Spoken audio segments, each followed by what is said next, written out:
Chapter 1. Overview. The F responses. Fear is not a single feeling, and it is not a simple reflex. It is a full-body, full-mind survival system that has evolved over millions of years to keep human beings alive. When the nervous system detects danger, whether real, imagined, remembered, or anticipated, it does not wait for conscious decision-making. It selects one of several deeply wired programs designed to maximize survival in the moment. These programs are known as the fear responses, or F responses. Most people are familiar with the classic trio: fight, flight, and freeze. But these are only part of the picture. Human beings are social mammals with complex brains, layered conditioning, and varied life histories. As a result, the nervous system has more than 3 strategies available. It can appease, collapse, seek allies, or, when well trained, function effectively despite fear. The F responses are not personality traits. They are not choices. They are automatic selections made by the nervous system based on threat type, past experiences, perceived power, available options, and internal regulation. Each response has its own neurobiology, chemistry, psychology, and behavioral expression. Each one feels different from the inside. And each one has strengths, limitations, and long-term consequences. Understanding these responses is not about judging them. It is about recognizing them, working with them, and learning how to shift toward the one response that offers true agency: function. This chapter introduces the full map of the F responses and explains how the nervous system chooses among them. Later chapters will explore each response in depth, giving you a clear, plain English breakdown of mechanisms, triggers, variations, misinterpretations, long-term effects, and practical ways to work with each state. The full fear hierarchy.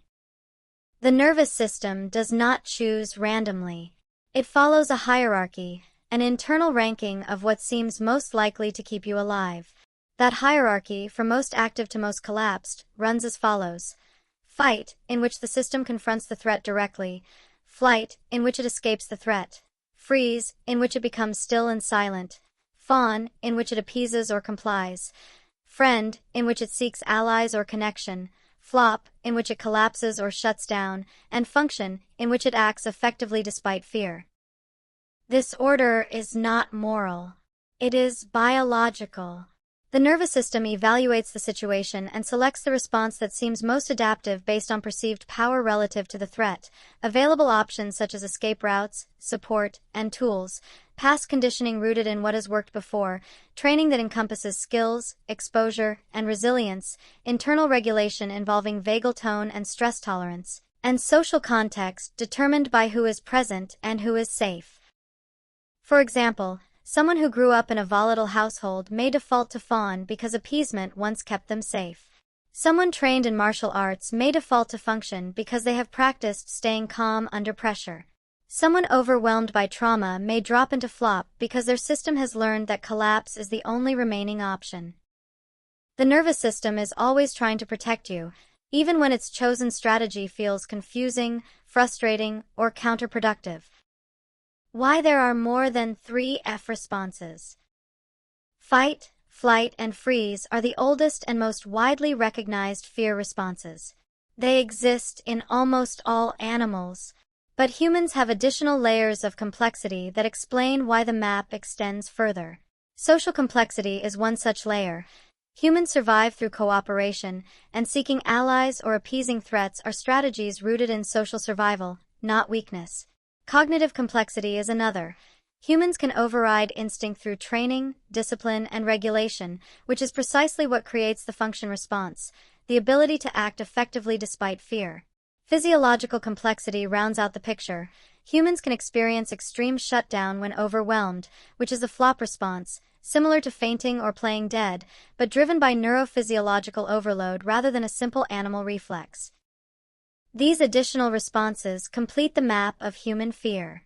They explain behaviors that often get misinterpreted as weakness, personality flaws, or overreactions, when in reality they are automatic survival strategies as legitimate and as involuntary as any heartbeat. How the nervous system chooses a response. When the brain detects danger, the amygdala fires first. It does not ask for permission. It does not wait for logic. It sends a rapid signal through the body, activating the sympathetic or parasympathetic systems depending on the perceived threat. The selection process happens in milliseconds. If the system believes it can overpower the threat, it chooses fight. If it believes escape is possible, it chooses flight. If neither seems possible, it may freeze. If social appeasement seems safer, it may fawn. If connection increases safety, it may move toward the friend response. If all options fail, it may flop. If training or regulation is strong enough, it may function.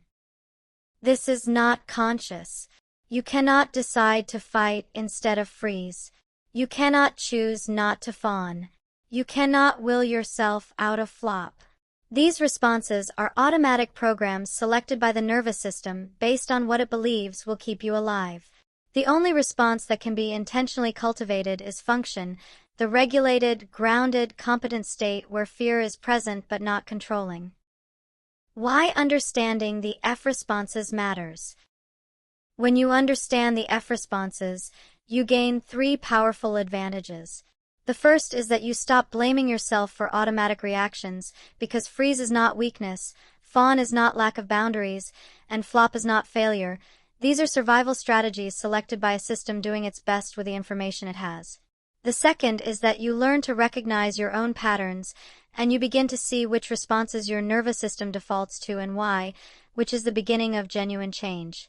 The third is that you gain the ability to shift toward function, not the absence of fear, but the ability to act despite it, in a trained, integrated, regulated state.